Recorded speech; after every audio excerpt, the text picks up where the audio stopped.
사무엘상 25장 1절에서 13절.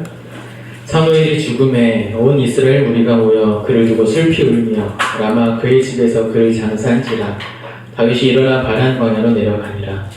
마온에 한 사람이 있는데 그의 생업이 갈멜에 있고 신이 부하여 양이 3,000마리요 염소가 1,000마리이므로 그가 갈멜에서 그의 양털을 깎고 있었으니 그 사람의 이름은 나발이요 그의 아내의 이름은 아비가일이라. 그 여자는 총명하고 용모가 아름다우나 남자는 완고하고 행실이 악하며 그는 갈렙 족속이었더라. 다윗이 나발이 자기 양털을 깎는다 함을 광야에서 들은지라. 다윗이 이에 소년 10명을 보내며 그 소년들에게 이르되 너희는 갈멜로 올라가 나발에게 이르러 내 이름으로 그에게 문안하고 그 부하게 사는 자에게 이르기를 너는 평강하라 내 집도 평강하라 내 소유의 모든 것도 평강하라. 내게 양털 깎는 자들이 있다 함을 이제 내가 들었노라. 내 목자들이 우리와 함께 있었으나 우리가 그들을 해하지 아니하였고 그들이 갈멜에 있는 동안에 그들의 것을 하나도 잃지 아니하였나니 내 소년들에게 물으면 그들이 내게 바라리라. 그런즉 내 소년들이 내게 은혜를 얻게 하라. 우리가 좋은 날이 왔은즉 내 손에 있는 대로 내 종들과 내 아들 다윗에게 주기를 원하노라 하더라 하라. 다윗의 소년들이 가서 다윗의 이름으로 이 모든 말을 나발에게 말하기를 마침에 나발이 다윗의 사원들에게 대답하여 이르되 다윗은 누구며 이새의 아들은 누구냐? 요즘에 각기 주인에서 억지로 떠나는 종이 많도다. 내가 어찌 내 떡과 물과 내 양털 깎는 자를 위하여 잡은 고기를 가져다가 어디서 왔는지도 알지 못하는 자들에게 주겠느냐 한지라. 이에 다윗의 소년들이 돌아서 자기 길을 행하여 돌아와 이 모든 말을 그에게 전하매 다윗이 자기 사람들에게 이르되 너희는 각기 칼을 차라 하니 각기 칼을 차매 다윗도 자기 칼을 차고 400명가량은 데리고 올라가서 200명 올라가고 200명은 소유물 곁에 있게 하니라. 아멘. 졸리신 분 계신가요?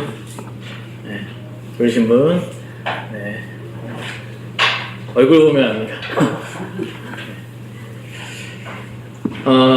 오늘은 사무엘상 25장의 말씀을 함께 살펴보려고 합니다. 제목을 사람의 연약함과 하나님의 신실하심이라고 지어봤습니다. 오늘 말씀은 이렇게 비유를 좀 하자면 24장과 그 앞에 24장과 뒤에 26장이라고 하는 빵 사이에 있는 고기 패트와도 같습니다. 그러니까 24장, 25장, 26장이 이렇게 마치 한 덩어리처럼 가장 중요한 것이 이제 25장에 껴서 이렇게 세 장이 한데 묶여서 중요한 교훈을 우리에게 전달하고 있습니다. 물론 그 전에 말씀들이 쭉쭉 연결되어서 이렇게 우리에게 교훈하고 있는 바가 있지만 이 섭장 안에 담겨진 이야기가 다윗에게 있어서 그리고 이 말씀 있는 성경을 읽는 우리 독자들에게 중요한 하나님의 메시지를 강조해서 가르쳐주고 있습니다. 지난 수요기도 때 24장 말씀을 나눴는데 24장에서 어떤 말씀이 있었냐면 다윗이 사울을 아주 쉽게 죽일 수 있는 상황이 딱 벌어진 겁니다. 다윗 그동안 계속해서 자기를 괴롭혀왔던 사울이 자기 코앞에 자고 있었던 그런 상황들이 아주 다윗에게 유리한 상황이 이제 벌어졌었죠. 그래서 다윗이 사울을 죽여도 누구 하나 뭐라 그럴 사람이 없고 주변에서 다 죽이라고 했었던 그런 상황들이 벌어졌지만 다윗은 죽이지 않고 그냥 사울의 옷자락만 베어 돌려보내는 그런 말씀이 24장에 기록된 말씀이었습니다. 그 말씀을 가지고 그 앞장에서 이제 연이어진 말씀의 교훈들을 함께 이제 생각해 보았었죠. 우리가 당면하는 이제 여러 모든 삶의 문제 앞에서 과연 하나님의 뜻을 판별하는 기준이 무엇인가? 이렇게 하는 것이 하나님의 뜻인가? 저렇게 하는 것이 하나님의 뜻인가? 하나님의 뜻을 판별하는 기준이 무엇인가? 무엇을 맨 앞에 두어서 판단하고 결정해야 하는가? 그것은 어떤 상황에 돌아가는 어떤 손익을 따지는 그런 기준도 아니고 그리고 다수의 여론이나 혹 자기의 행복을 기준으로 판단하고 결정하는 것도 아니다. 하나님이 허락하신 객관적인 방식과 명령을 기준으로 그러니까 다윗 시대 때는 율법과 제사장이 가지고 있는 이제 에봇 안에 담겨있는 우림과 둔명을 가지고 하나님의 뜻을 객관적으로 판단하고 결정했었다. 그랬듯이 지금 우리는 객관적인 하나님의 명령, 뜻, 바로 오직 성경 말씀으로 판단하고 결정하는 것이 하나님의 뜻대로 사는 것이며 하나님을 의지하는 것이며 하나님을 믿는 것이다 라고 하는 것을 지난 시간에 함께 교훈받았었습니다. 그리고 그러한 다윗의 그 신자의 의로운 판단에 의해서 하나님이 그의 택하신 자들을 결국에는 어떠한 자로 만들어 가시길 원하시는가 또 함께 생각해 보았었습니다. 어떤 자인가요? 의로운 자죠. 의로운 자. 한마디로 얘기하면 의로운 자. 사울이 다윗의 행동에 감동하여서 자기를 죽일 수 있을 법한 상황인데 죽이지 않은 것을 이제 확인하고서 사울이 다윗에게 그렇게 얘기하죠. 네가 나보다 의롭도다.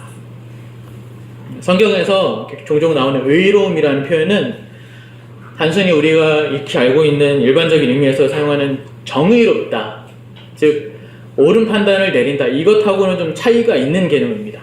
그러니까 의로움은 정의롭다는 뜻이 아니에요. 의로움이라는 것은 거룩함이라는 개념과 일맥상통합니다. 의로움은 하나님의 의로움은 거룩함과 일맥상통한 부분이에요. 그러니까 구별되었다는 거죠. 구별. 뭔가 다르다. 그러니까 하나님으로부터 나온, 그리고 하나님에 의한, 그리고 하나님을 위한 어떤 다름, 구별됨. 그것이 바로 거룩이고 그것이 바로 의로움입니다. 하나님 우리 신자들을 그런 의로운 자, 거룩한 자로 만들어 나가신 것에 최종적인 목적이 있습니다. 그러니까 다윗을 어떠한 자로 만들어 나간지를 말씀을 통해서 쭉 보셔야 돼요. 다윗이 어떠한 자가 되어가고 있는가. 단순히 다윗을 왕의 자리에 올려놓는 것이 하나님의 목적이 아니라 다윗이 이스라엘을 잘 통치하여서 거룩한 하나님의 나라로 든든하게 세워나가고 반듯하게 세워나가며 그의 통치를 받는 그의 백성들이 하나님의 백성답게 만들어 나가는데 하나님의 목적이 있는 거예요. 그래서 지금 다윗을 이 지금 고난 가운데 정말 왕다운 왕으로 연단하시고 훈련해 나가고 계신 것이죠. 그러니까 우리가 보통 알고 있는 예수 천당 불신 지옥 이렇게 얘기하는데 우리가 예수 믿는 이유는 뭔가요? 단순히 천당, 천국 가기 위해서, 구원받기 위해서 예수를 믿는 것이 아닙니다. 예수 잘 믿어서 행복해지는 것, 성공하는 것은 더더군다나 아닙니다. 그것이 기독교 신앙을 가지고 있는 목적이 되어서는 안 되죠. 우리가 예수를 믿는 것은, 우리가 기독교 신앙을 가지고 있는 것은 하나님의 영광에 동참하기 위함입니다. 하나님의 영광에 동참한다. 우리를 만드신 목적이 그것이고, 우리를 살게 하신 목적이 그것이고, 우리를 구원하신 목적, 우리를 예수 믿게 하신 이유, 그리고 지금 우리의 현실을 지금 살고 있는, 우리가 이러한 현실을 살고 있는 이유가 다 그 목적을 향해서 나아가고 있는 발걸음입니다. 하나님의 영광. 그래서 하나님이 여러분들을 하나님의 영광인 그 참된 의와 거룩으로 여러분들을 초대하고 계시고 부르시고 계시고 인도해 나가시고 계십니다. 만들어 나가고 계십니다. 신자의 의와 거룩이란, 그래서 도대체 뭔가 했을 때 쉽게 생각하면 신자의 의와 거룩은 하나님을 닮음입니다. 하나님을 닮음.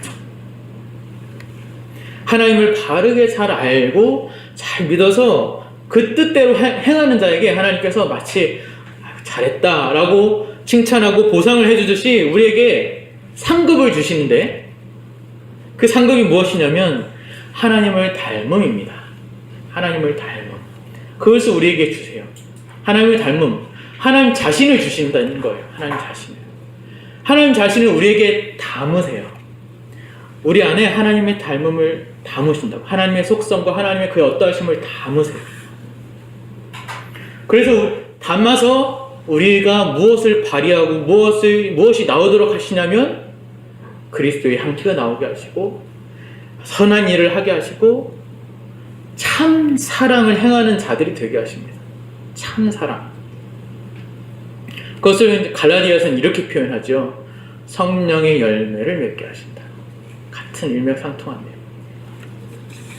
예수 잘 믿으면 받는 상급은, 하나님이 우리에게 주고 싶어 하시는 상급은 어떤 금은보화나 부귀 영화나 뭐 그런 것이 아니라 하나님 자신입니다. 하나님 자신. 그리스도의 형상이고 성령의 열매입니다. 우리 스스로 아무리 만들어 나가려고 해도 만들어 나갈 수 없는, 우리 주변에서 찾으려고 해도 찾을 수 없는, 아무리 구하려고 해도 구할 수 없는 거룩한 것들이죠. 그것을 지금 다윗 안에 담고 계십니다. 다윗 안에 담고 계세요. 그래서 사울이 다윗의 그러한 모습 속에서 감동을 받았고 이제 다윗 죽이려고 하는 것을 잠시 이제 멈추게 됩니다. 내가 너를 죽이지 않겠다 하고 하는데 다음번에 또 죽이려고 또 해요. 어쨌든 잠시 한숨을 돌리게 되는데요. 이제 25장 말씀은 그 잠시 한숨을 돌리는 시간에 다윗에게 벌어진 일입니다. 1절에 기록된 대로, 25장 1절에 기록된 대로 이스라엘의 대선지자, 다윗에게 기름을 부었던 대선지자 사무엘이 죽었습니다. 왜 죽었는지는 뭐 자세히 기록되진 않았지만 앞의 말씀들과 쭉 관련지어서 생각해보면 이제 다윗이 왕이 될 거라는 사실이 사울의 입을 통해서 그리고 많은 사람들 앞에서 공적으로 선언되었기 때문에, 그러니까 사무엘이 맡은 그 소임이 다하고 이제 또 나이가 또 찼고 그래서 하나님께서 데려가신 것으로 여겨집니다. 온 이스라엘이 다 이제 다 슬퍼하죠. 그러고 나서의 이제 이야기입니다. 오늘 말씀은 다윗 말고 두 사람의 이제 중요한 인물이 이제 등장합니다. 어떤 인물이죠? 누구죠? 2절, 3절에 나온 대로 나발과 아비가일입니다. 나발과 아비가일. 두 사람 부부예요, 부부. 나발은 굉장히 부자였습니다. 굉장히 부자였고, 그리고 하지만 고집이 세고 행실이 악했다고 합니다. 그런데 아내는, 아비가일은 총명하고 용모가 아름다웠다고 합니다. 어떻게 두 사람이 부부가 됐는지 모르겠지만, 그런데 다윗이 이스라엘에 이제 사무엘이 죽고 나서 또 사무엘도 없고 이제 사울이 또 언제 자기 마음을 바꿔서 자기를 죽일지 모르니까 이스라엘의 최남단의 지역이 이제 숨은 겁니다. 최남단에 우리나라로 따지면 이제 거의 부산이나 뭐 좀 가장 밑에 지역에 숨어 있었던 거죠. 지내고 있었던 거죠. 그런데 이제 나발이라는 사람이 갈멜이라는 지역에서, 갈멜은 이제 우리나라 따지면 대구 정도?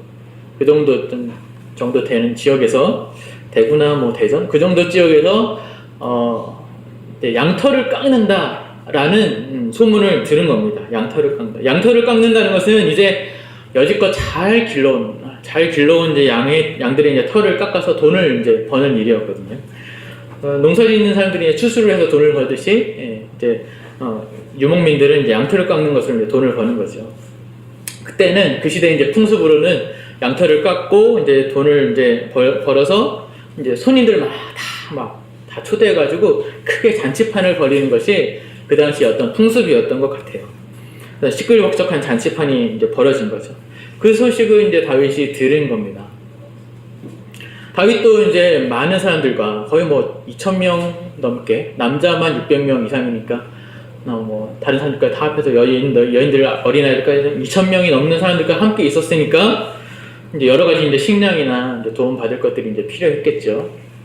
그래서 마침 다윗이 예전에 이제 나발의 목자들을 이제 주변 약탈자로부터 이제 지켜주고 보호해주고 양을 지킬 수 있도록 이제 막 이렇게 성심성의껏 도와준 적이 있어서 마침 잘 됐다. 먹을 걸 이제 좀 달라고 해야겠다 싶어가지고 소년, 이제 여기 이제 성경에는 소년이라고 했는데 정확한 히브리어는 청년들이에요. 청년들. 어린애들을 어떻게 보내겠습니까? 청년들을 10명을 보냅니다. 다윗의 말을 전하게 하죠.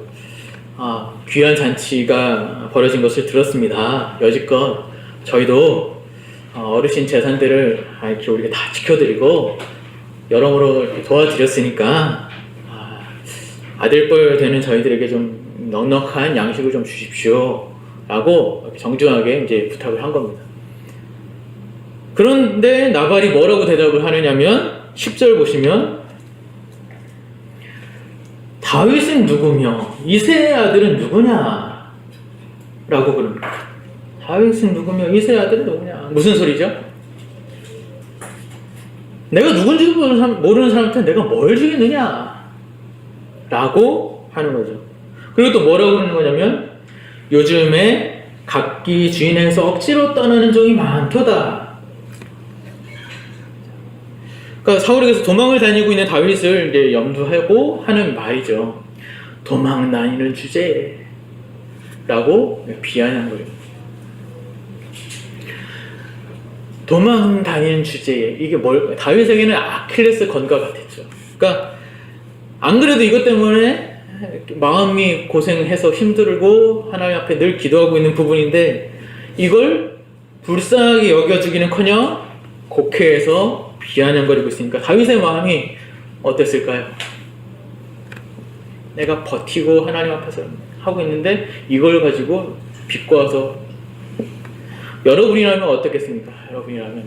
여러분이 가장 힘들어하고 있는 부분, 내 안에 이렇게 막 이렇게 가리고 싶고 숨기고 싶고 이런 힘들어하고 있는 부분에 대해서 소위 우리 요즘 표현으로 금수저라고 하는 그런 금수저로 자란 어떤 부자 친구가 와가지고 야 누가 그렇게 살래? 다 네 팔자야, 네가 알아서 해 라고 한다면, 그런 식으로 외면하고 무시하고 깔보면 기분이 어떨 것 같으세요? 사실 다윗의 이 요청은 뭐 그렇게 부당하거나 뭐 잘못된 억지스러운 잘못된 어떤 요구가 아니었습니다. 잘못된 행위가 아니었어요. 나발이 할 수 없는 것을 힘을 가지고 있는 다윗이 나서서 도와준 것이고, 그리고 오히려 그렇게 도와주었으니까 나발이 먼저 다윗을 찾아다가 다윗은 먼저 이렇게 보답을 하는 것이 더 위치상 맞는 것임에도 불구하고 다윗은 그냥 자기가 한 수 접고 평화적으로 도움을 요청한 거잖아요. 평화적으로. 다윗은 아주 정당한 요구를 아주 예의 있게 잘 한 것입니다. 그런데 나발은 다윗이 베푼 선의에 대해서 나몰라라고 하고 있는 것이니까 경우가 없는 것이죠. 아무리 나이가 많이 했어도. 나발이 다윗을 정말 몰랐을까요? 모를 리가 없었을 겁니다. 이스라엘 온 국민 중에 다윗을 모르는 사람은 아마 없었을 거예요. 아는데 모른 척 한 거죠. 무시한 겁니다. 왜 무시했을까요? 아무래도 부자니까 욕심이 많았을 테고, 욕심이 많았을 이유도 있었을 테고, 그리고 성경의 표현대로 고집도 세고 완고하고 행실이 약하다라는 표현도 이유가 될 수 있고, 또 하나의 이유는 지금 나발이 일하는 곳이 갈멜이라는 지역이잖아요. 갈멜은 어떤 지역이냐면 예전에 사무엘상 15장에서 아주 중요한 사건, 사울이 아말렉 족속을 다 진멸하고 나서 갈멜이라는 곳에 뭘 했냐면 자기 기념비를 세웠었어요. 사울이 자기 기념비를 세웠었어요. 그 기념비를 세운 그곳이 이제 갈멜입니다. 그러니까 사울의 영향이 어느 정도 있는 곳이죠. 사울의 어떤 좋지 않은 영향들이 다 있었겠죠. 게다가 지금 이스라엘이 정치적으로 막 어지러운 상황에서도 엄청나게 부자인 것으로 봐서 사울이 어느 정도 이렇게 힘을 실어주고 있었던 아마 그런 상황이었을 거라고 분명히 추측할 수 있습니다.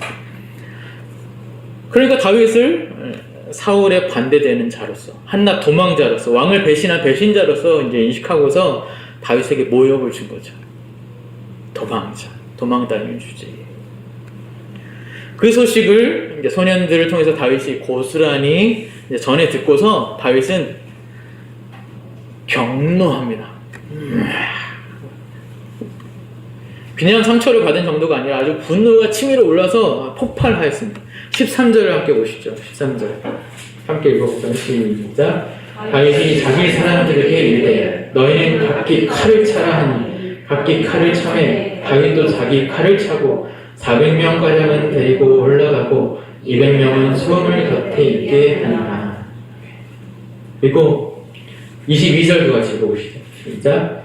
내가 그에게 속한 모든 남자 가운데 한 사람이라도 아침까지 남겨두면 하나님은 다윗에게 벌을 내리시고 또 내리시기를 원하노라 하였더라.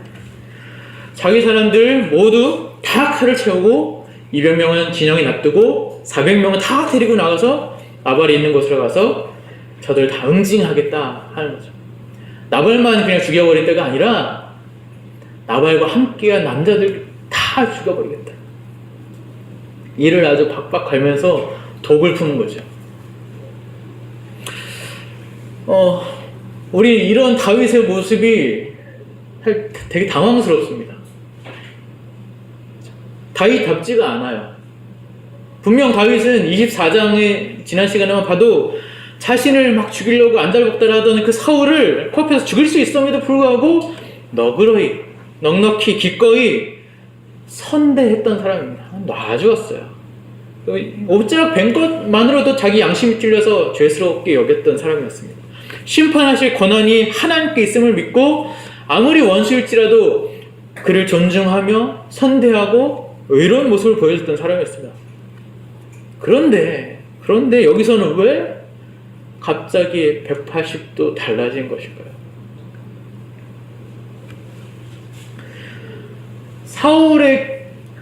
사울하고 비슷한 경우인 것처럼 이렇게 보여지지만 조금 다른 상황이거든요. 조금 다른 상황이에요. 둘 다 다윗을 대적하는, 다윗과 충돌하는 어떤 원수의 관계에 놓여 있는 사람이긴 하지만 사울 왕은 다윗보다 높은 권위자잖아요. 그렇죠? 높은 권위자. 그리고 하나님이 세우신 권위자예요. 근데 지금 나발은요, 자기와 그냥 동등한 지위에 있는 사람이거나 혹 자기보다 낮은 사람이라고도, 자기보다 약한 사람이라고도 볼 수 있는 관계입니다. 그렇죠? 그러니까 이 부분에 있어서는 다윗이 아직 훈련이 되지 않았던 거예요. 그러니까 사울 왕은 자기보다 윗사람이니까, 그리고 가족이었으니까, 하나님이 세우신 왕이니까 참았는데, 자기와 아무 상관없는 한낱 언제 다시 볼지 모를 이 사람이 한 마리의 총부가 땅에 부자랍시고 은혜를 갚을 줄도 모르고 자기를 깔보고 무시하고 많은 사람 앞에서 모욕을 주니까 다윗 자신도 뚜껑이 열린 거죠. 다윗 자신도 자신이 가지고 있는 그러니까 자신이 가지고 있는 힘이 어느 정도인지를 은연중에라도 인지하고 감지하고 있었기 때문에 자존심이 상합니다. 자존심. 그놈의 자존심. 우리들도 이런 경우들이 있죠. 종종 있습니다. 내가 내내 손해보면서 이렇게 참고 있었던 것, 내가 양보하면서 참고 있었던 것, 나름 선한 마음으로 양보하고 그리고 희생하고 그리고 져주고, 그래, 져주고, 그러는데 그걸 도통 알아주지도 않고 도리어 얕잡아 보고 내 자존심 팍팍 상하게 하는 말들만 막 하고 날 오히려 못난 사람 취급하고 있을 때, 그동안 참아왔었던 그 인내가 극에 달아서 분노가 치밀어 오르고 욱하고 터지는 경우들이 우리에게 종종 있습니다. 다윗이 지금 그러한 상황을 맞이하게 된 거죠. 다윗이 지금 30이 되기 전입니다. 30이 되기 전이에요. 많은 무리들을 끌고 있는데 지금 30이 되기 전이에요. 그러니까 젊었죠. 얼마나 혈기가 있었겠습니까? 그 사실을 알게 된, 노발대발하고 있는 그 다윗의 상황을 알게 된 나발의 하인 중에 어떤 한 사람이 나발의 부인인 아비가일에게 찾아가서 이 상황을 전했습니다. 14절에서 17절 같이 읽어보죠. 14절에서 17절 시작. 하인들 가운데 하나가 나발의 아내 아비가일에게 말하여 이르되 다윗이 우리 주인에게 문안하러 광야에서 전령들을 보냈거늘 주인이 그들을 모욕하였나이다. 우리가 들에 있어 그들과 상종할 동안에 그 사람들이 우리를 매우 선대하였으므로 우리가 다치거나 잃은 것이 없었으니 우리가 양을 지키는 동안에 그들이 우리와 함께 있어 밤낮 우리에게 담이 되었습니다. 그런즉 이제 당신은 어떻게 할지를 알아 생각하실지니 이는 다윗이 우리 주인과 주인의 온 집을 해하기로 결정하였음이니이다. 주인은 불량한 사람이라 더불어 말할 수 없나이다 하는지라. 나발의 이러한 행동이 한낱 하인에게조차 납득이 되지 않는 상황이었습니다. 다윗을 돕는 것이 누가 봐도 당연한 도리였던 것이죠. 그래서 이제 큰일 났구나 하고 이제 다급한 마음으로 나발의 아내에게 찾아가서 아비가일이 찾아가서 이렇게 상황을 전하는 겁니다. 사모님이라는 표현은 없지만 사모님 큰일 났습니다. 다윗이 저희 양 돌보는 것을 아주 잘 지켜줘서 우리가 손해보는 것이 하나도 없이 우리가 정말 든든하게 잘 도움을 받았는데, 그래서 요번에 주인님께 도움을 얻고자 전령들을 보냈었는데요, 주인님이 도리어 크게 모욕을 주는 바람에 다윗이 여기를 쳐들어오고 있습니다. 이제 어떻게 해야 됩니까? 그러자 아비가일이 서둘러서 엄청나게 이제 많은 식량들을 이제 나귀에게 다 싣고 가득 싣고 다윗을 부랴부랴 이제 맞으러 나갑니다. 다행히 마을을 들어서기 전에 다윗을 만날 수 있었죠. 그러자 아비가일이 넙죽 엎드려서 다윗을 존대하고 용서를 구합니다. 24절 25절 같이 읽겠습니다. 시작. 그가 다윗의 발에 엎드려 이르되 내 주여 원하건대 이 죄악을 나 곧 내게로 돌리시고 여종에게 주의 귀에 말하게 하시고 이 여종의 말을 들으소서. 원하오나니 내 주는 이 불량한 사람 나발을 개의치 마옵소서. 그의 이름이 그에게 적당하니 그의 이름이 나발이라. 그는 미련한 자니이다. 여종은 내 주께서 보내신 소녀들을 보지 못하였나이다. 나발이라는 이름이 본래 뜻이 이제 아비가를 통해서 얘기가 되고 있죠.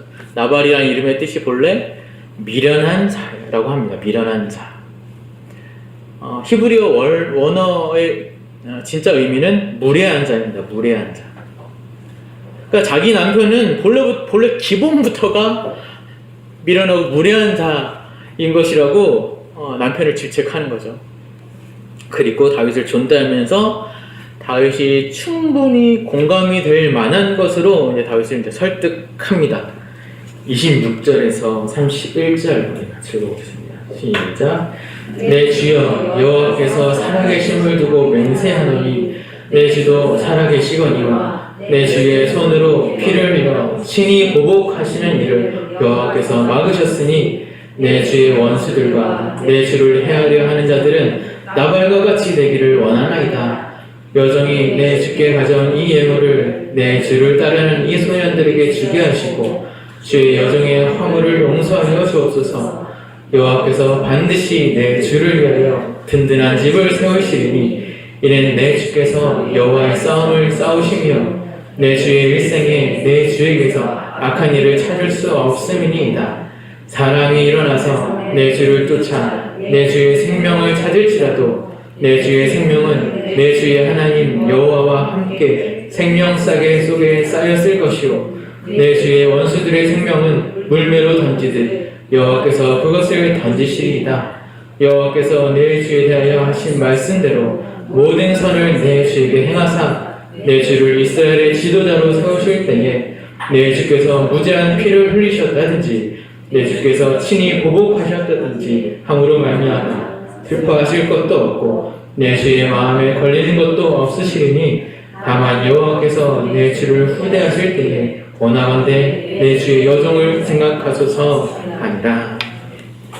내 주라는 말이 많이 나오죠. 내 주여, 내 주여, 내 주의. 한 20번이 넘게 나오는데, 이 짤막한 절에서 20번이 넘게 나오는데 다 다윗을 높여 부르는 말입니다. 다윗을 극 존대하고 있어요.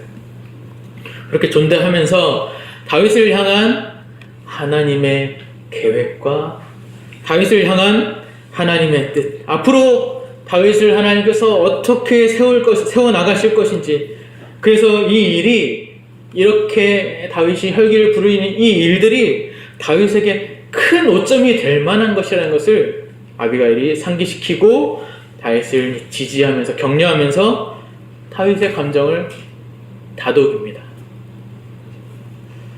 저는 개인적으로 이 아비가일의 이 말에 큰 감명을 받았습니다. 아비가일이 어떤 여인인지가 이제 드러나죠. 엄청나게 총명하고 현명한 여인이었습니다. 아비가일이 단순히 다윗을 진정시키기 위하여 없는 말로 아부를 한 것인가요?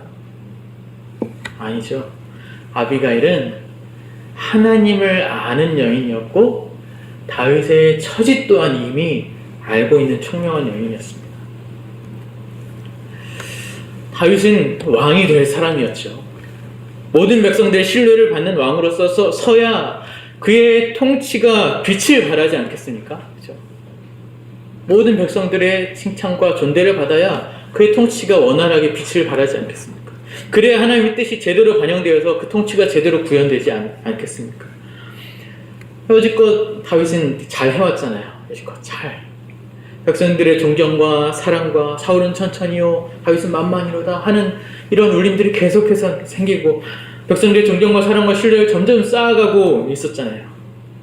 그런데 왕이 되기도 전에 이 사사로운 감정으로 이 자존심 상하는 일로 피를 흘리고 대살상을 자행했다면 이건 다윗에게도 불리한 일이고 하나님의 뜻을 이루는 데 있어서도 분명 방해가 되는 일이었을 내용입니다.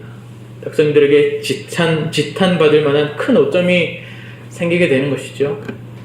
그럼 다윗에게 득이 될 건 하나도 없죠. 그걸 아비가일이 알고 꿰뚫고 다윗을 막은 것입니다.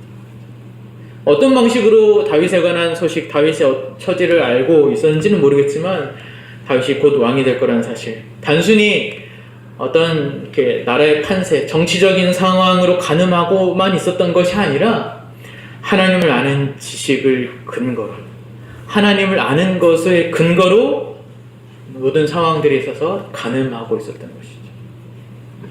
그렇게 하나님의 선하신 뜻을 헤아리면서 하나님의 약속과 하나님의 계획과 하나님의 뜻을 가지고 정중하게 존대하면서 말을 하다 보니 다윗도 본인이 놓치고 있었던 하나님의 그 기뻐하심과 하나님의 선하신 뜻을 그제서야 아차 하고 깨닫게 된 것입니다. 32절 34절 함께 읽어보겠습니다. 시작. 다윗이 아비가일에게 이르되 오늘 너를 보내어 나를 영접하게 하신 이스라엘의 하나님 여호와를 찬송할지로다. 또 네 지혜를 칭찬할지니 또 내게 복이 있을지로다. 오늘 내가 피를 흘릴 것과 친히 복수하는 것을 네가 막았느니라. 나를 막아 너를 해하지 않게 하신 이스라엘의 하나님 여호와의 살아계심을 두고 맹세하노니 네가 급히 와서 나를 영접하지 아니하였다면 광년 아침에는 과연 나발에게 한 남자도 남겨두지 아니하였으리라. 다윗이 다시 하나님의 뜻을 생각하게 됩니다. 그치, 정신을 차리죠. 아비가일 위로는 단순히 이렇게 인간적인 잘 될 거야, 뭐다, 좀 봐주십시오 하고 이렇게 인간적인 위로를 하는 것이 아니라 신앙적인, 그리고 어떤 면에서는 또 신학적인 참 위로였습니다. 마치 누구와 같냐면 마치 하나밖에 없는 벗, 요나단과 같이, 요나단이 다윗 앞에 나타나서 하나님의 약속을 상기시키고 하나님을 더욱 힘있게 의지하게 하였던 것처럼 아비가일이 그런 모습으로 다윗에게 나타난 것이죠. 그런데 의문은, 근데 왜 다윗은 이걸 진작에 몰랐을까요? 왜 이걸 놓쳤을까요?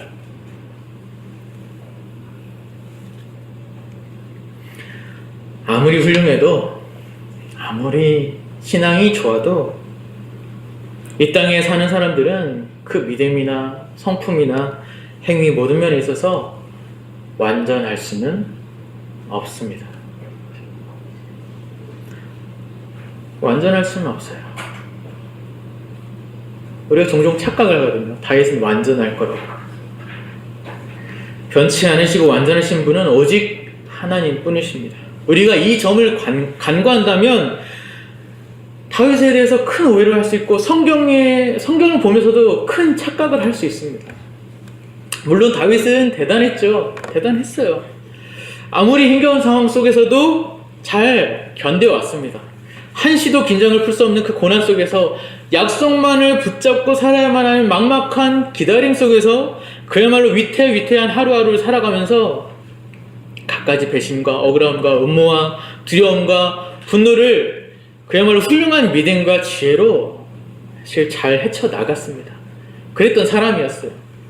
그래서 우리는 이 사무엘상을 보면서 앞으로도 이제 다윗이 잘 쳐나갈 텐데 이 사무엘상을 보면서 다윗을 매우 대단하게 여기고 성경의 인물 중에 5손가락 안에 뽑을 정도로 그렇게 다윗을 좋아하기도 하고 나도 다윗처럼 되고 싶다 라고 말을 할 수도 있습니다. 그렇게 말하는 사람들이 많고요. 그런데 성경은 다윗을 드러내고자 이 이야기를 하고 있는 것이 아닙니다. 다윗을 드러내고자 이 이야기를 하고 있는 것이 아니에요. 눈에 보여지는 이 다윗의 모습, 다윗의 훌륭함에 매료되어서 과연 이 다윗의 무엇을 과연 본받아야 될까? 다윗 이 믿음 내가 본받아야지. 나도 다윗처럼 돼야지. 이렇게 다윗에게만 관심을 기울이게 되면 우리는 중요한 것을 놓치게 됩니다. 중요한 것이 무엇이죠? 그 중요한 것 바로 여호와 하나님이죠. 다윗이 그 모든 어려움들을 믿음으로 극복해 나갈 수 있었던 것은 다윗 자신 스스로가 터득해낸 어떤 지식이거나 실력이거나 본래 타고난 어떤 천성 때문이 아니라 다윗을 택하사 다윗과 함께 하신 여호와 하나님 때문에 그의 다루심과 그의 섭리 때문에 그 어려움들을 감당하고 극복할 수 있었던 것입니다. 대대로 선조 때부터 창세기 때부터 약속하신 그 지파 안에서 다윗을 택하사 그에게 기름을 부어 그를 이스라엘의 왕으로 만드시겠다고 하신 그 약속 때문에 그 약속을 지키시기 위하여 그와 내내 함께 하시고 그 모든 순간들을 기가 막히게 모면하도록 하시고 때론 싸워서 이기게 하시고 때론 많은 이들의 우두머리를 존중받게 하셨던 그 하나님.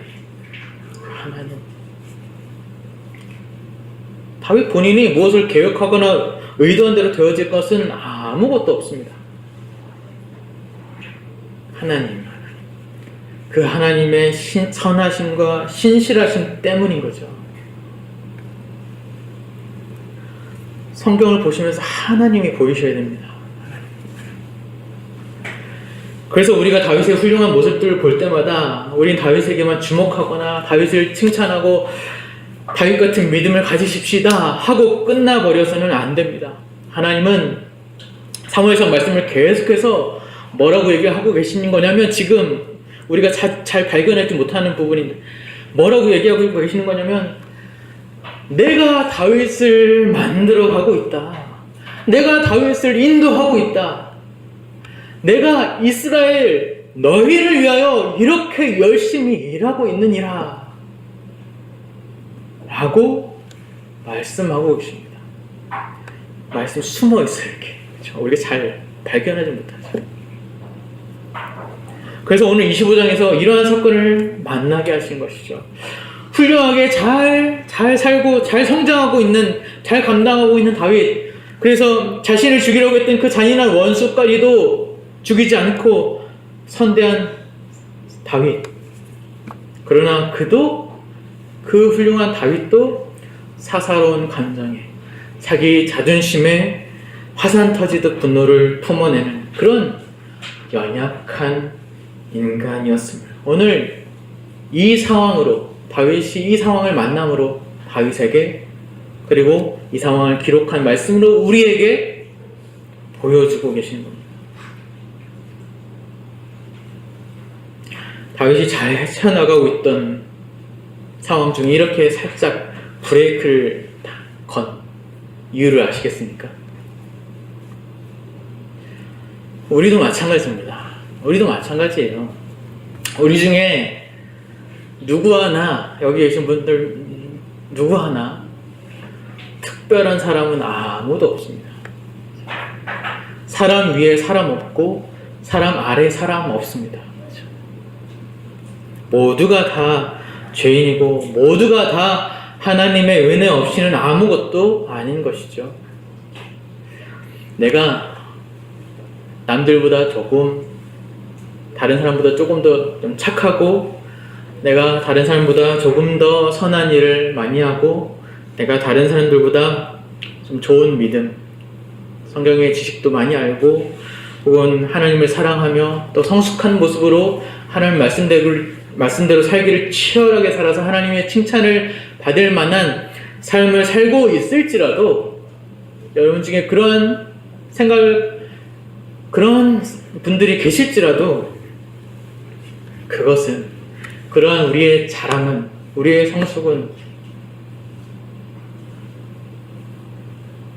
나에게서 난 것이 아니라 하나님의 은혜요, 하나님이 하신 것들이라는 사실을 우리는 늘 기억해야 됩니다. 잘 놓쳐요. 알면서도 잘 놓쳐요.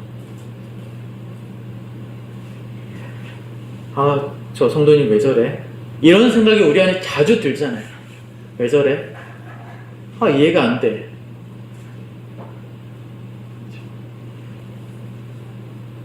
왜 저러긴요? 저 사람이 못나서가 아니라 내가 하나님의 은혜를 받은 거예요. 내가 뭘 잘해서 하나님 은혜를 주신 것이 아니라 거저 주셨다고요. 하나님 무슨 뜻이 있으셔서 우리에게 은혜를 주사 저 사람보다 조금 낫게 하신 거예요. 왜 저래는 아직 하나님 은혜를 덜 받았고 이렇게 생각하신 거 오히려 더 나은 생각이세요.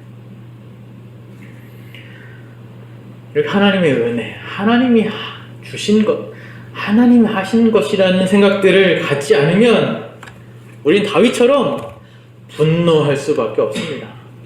살인을 저지를 수밖에 없어요. 밟아줘야 직성이 풀려요. 한번 밟아줘야, 피 안 나게 밟아줘야, 한번 무시 살짝 해줘야 직성이 풀리는 게 우리잖아요. 나의 고생을 아무도 알아주지 않으면 화가 나고 내가 본래 어떤 사람인지를 막 보여주고 싶고 드러내고 싶고 그놈의 자존심과 욕심이 앞서다가 결국에는 내가 가지고 있는 이 본성들을 절제하지 못하고 하나님이 주신 이 좋은 것들을 오히려 악용해버리는, 악한 일에 사용해버린 것이 우리입니다. 그러한 다윗을 하나님께서 막으시는 겁니다. 막으시는 거예요. 마음에 품은 것을 행동으로 옮기기 전에, 그 직전에 다윗의 인생에 오점이 생기지 않도록 스스로 땅을 치며 후회하는 일이 없도록 아비가일을 보내십니다. 아비가일은 지금 죽은 사무엘이 와서 할 말을 대신하고 있습니다. 어찌 이렇게 신앙 좋고 어떻게 지혜로운 사람이 그 악독한 나발의 아내가 될 수 있었는지, 아비 같은 사람이 어쩌다가 나발의 아내가 되었는지 참으로 이해가 안 되지만, 어떻게 됐는지 성경은 말하지 않고 있어서 참으로 이해가 안 되지만, 결과적으로 나발 곁에 아비가일이 있었기 때문에 다윗을 막을 수 있었습니다. 하나님의 섭리죠. 아비가일이 나발의 아내가 된 것은, 나발의 그 악독한 사람의 아내가 된 것은 결국에는 다윗을 위한 일이었고 이스라엘을 위한 일이었습니다. 그리고 우리를 위한 일이 된 것이죠. 놀랍죠. 그 자리에 탁탁 있는 것입니다. 그래서 다윗이 끝내 하나님을 찬송합니다. 놀라운 하나님의 섭리를 발견하면서 그 섭리에 그저 순응하며 하나님을 찬송할 수밖에 없게 됩니다. 32절 함께 보시죠. 32절 시작. 다윗이 아비가일에게 이르되 오늘 너를 보내어 나를 영접하게 하신 이스라엘의 하나님 여호와를 찬송하겠습니다. 다윗이 깨달은 거죠. 내가 지금 큰 실수를 할 뻔했구나. 내가 아직 연약하구나. 하나님이 날 막으시는 거구나. 날 도우시는 거구나. 날 위해서 나발 앞에서 나의 연약함을 보게 하시고, 그리고 또 이 뜻밖의 사람 아비가일을 보내주셔서 나를 다시 깨닫게 하시고 날 세우시려고 하신 거구나 하면서 하나님의 섭리와 긍휼을 찬송하게 된 것입니다. 부끄럽고 민망하면서도 감사했겠죠. 아비가일이 이제 집에 돌아가서 남편 나발에게 이제 지금까지 있어왔던 사실을 그대로 전합니다. 2차 전쟁에서 다윗이 이렇게 하려고 했는데 라고 전합니다. 그러자 37절에 보니까 그가 낙담하여 몸이 돌같이 되었다니, 충격을 먹은 거죠. 몸까지 굳어버린 것입니다. 어떤 성경학자들은 이 표현이 심장마비나 혹은 뭐 고혈압 증세를 가져왔다라고 해석하는 사람들도 있는데요. 뭐 어찌됐든 아무튼 그러고 나서 38절을 보니까 한 열흘 후에 여호와께서 나발을 치심에 그가 죽으니라. 하나님이 나발을 죽이십니다. 죽이세요. 다윗의 모욕을 하나님께서 친히 갚으십니다. 39절 같이 읽어보시죠. 시작.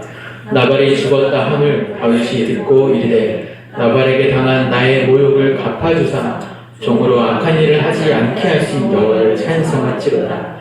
여호와께서 나발의 악행을 그의 머리에 돌리셨도다 하니라. 다윗이 아비가일을 자기 아내로 삼으려고 사람을 보내어 그에게 말하게 아멘. 하나님께서 심판자가 되어 다윗의 모욕을 갚아주십니다. 갚아주세요. 하나님이 과연 누구의 편이시고 누구를 사랑하시는지, 누구를 붙들고 계시고 누구를 위하고 계시는지, 하나님께서 다윗을 왕 삼으시겠다고 하셨던 그 약속이 얼마나 진실하셨는지 하나님이 친히 나서서 보여주십니다. 다윗에게도 보여주시고 다윗과 함께한 무리들에게도 보여주십니다. 그 부자 나발이 죽었으면 그게 소문이 안 났겠어요? 이스라엘 모든 전역에 소문이 났겠죠. 하나님이 그것을 다 드러내십니다.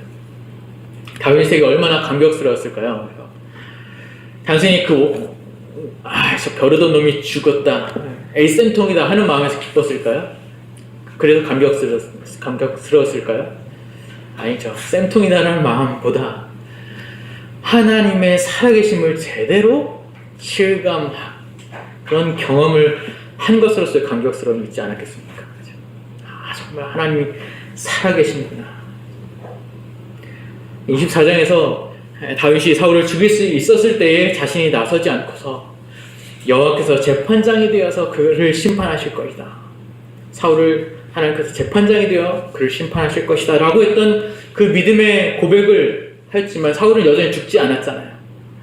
그래서 혹여나 그 불안과 의심과 그런 갈등들이 다윗의 마음을 괴롭혔을 수도 있습니다.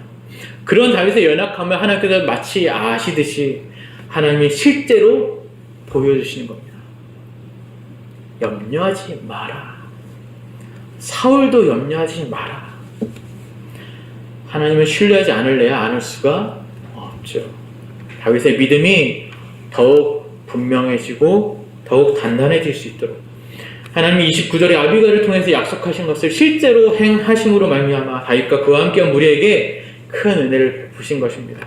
봐라, 진짜 내가 약속을 지키지 않느냐, 내가 너희와 함께하지 않느냐, 너희가 당한 원수의 모욕을 너희가 나서지 않아도 내가 친히 갚아주지 않느냐. 나는 살아있노라. 나는 너희를 위하여 열심히 일하고 있노라. 그러니 다윗이 찬송하지 않을 수 없는 것이죠. 그러고 나서 이제 다윗이 홀로 된 과부와 아비가일을 자기 아내로 맞이합니다. 과부가 되어서 얼마나 총명해요, 그렇죠? 이 아비가일 때문에 자기가 큰 범죄를 저지르지 않았던 그 마음 때문에 아비가일을 자기 아내로 맞이합니다. 아비가일도 다윗의 아내가 기꺼이 되죠. 여기까지가 25장의 이야기입니다. 자, 오늘 말씀 통해서 무엇을 깨달으십니까? 다윗은 아마 자신의 연약함을 처절하게 확인하고 자신이 여기까지 오게 되었던 것이 지금 자신에게 주어진 이 형편과 능력과 지위가 하나님께서 하신 일이었구나를 크게 깨닫는 시간이었을 겁니다.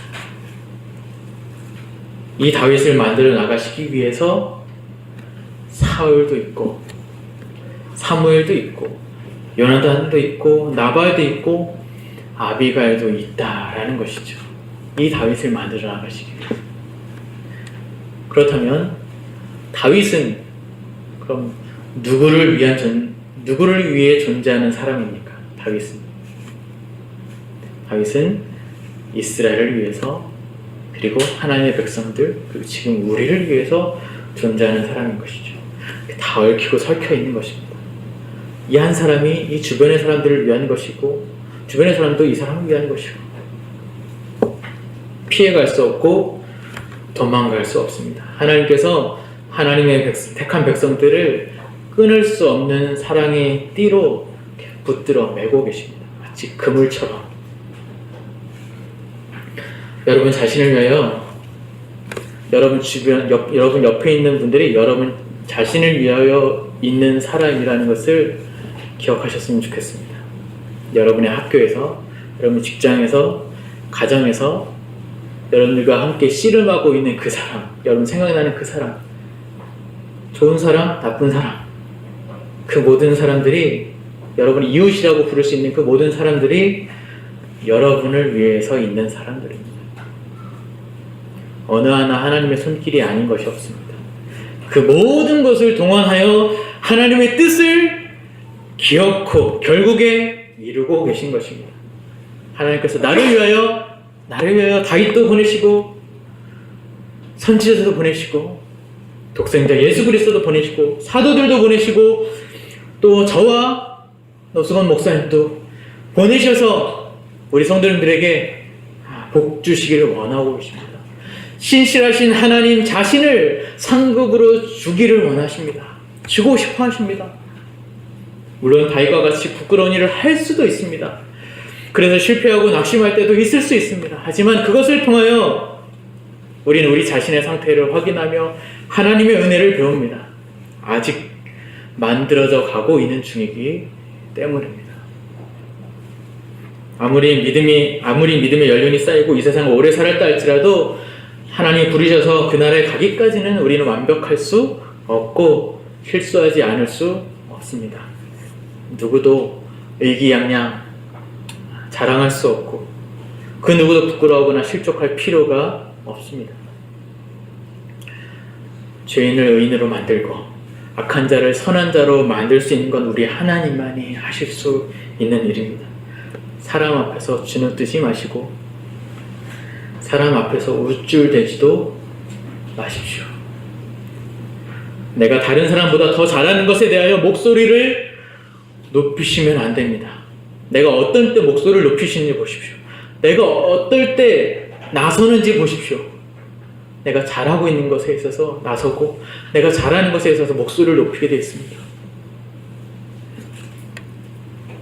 내가 좀 잘하는 거라고 해서 내 뜻대로 따라오지 못한다고 해서 짜증을 내거나 신경질을 내거나 불만을 표시한다는 건 나의 이 잘함이, 나의 이 잘하고 있는 이 모습이 내 것인 양, 하나님이 주신 것이 아니라 내 것인 양 착각하고 있는 겁니다.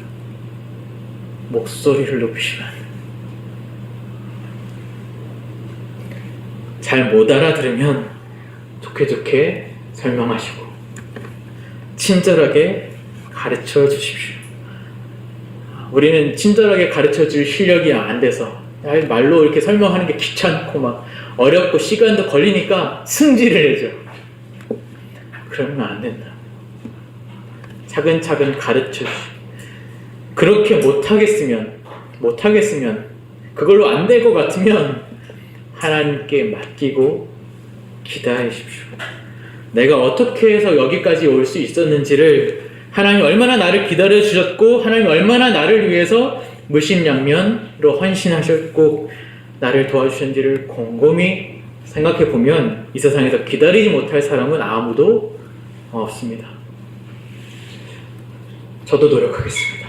저도 같이 그 선한 일을 위해서 노력하시겠습니까? 돌아가셔서 로마서 12장 3절에서 21절까지 말씀을 쭉 한번 읽어보셨으면 좋겠습니다.